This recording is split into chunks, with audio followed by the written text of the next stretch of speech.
The 2020 Wallan XPT crash was the most recent train crash to happen in Australia, but what happened leading up to the major crash?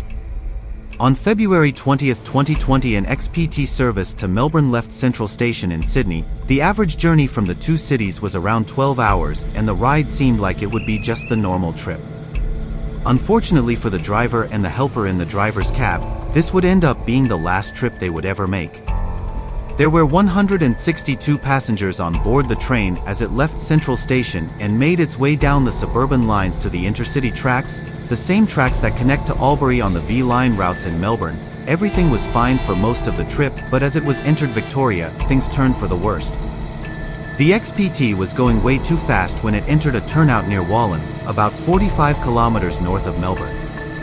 The speed limit at the turnout was 15 kilometers per hour and the train was traveling around 120 kilometers per hour. It derailed, killing the driver and the helper on board alongside, with 61 people injured and at least 8 being severely injured. But how did this crash occur? These drivers must have been experienced and professional at their job, right?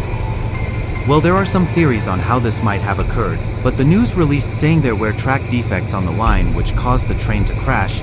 But some people think the drivers got distracted and missed the signal telling them to slow down prior to the derailment, but who knows what they were doing.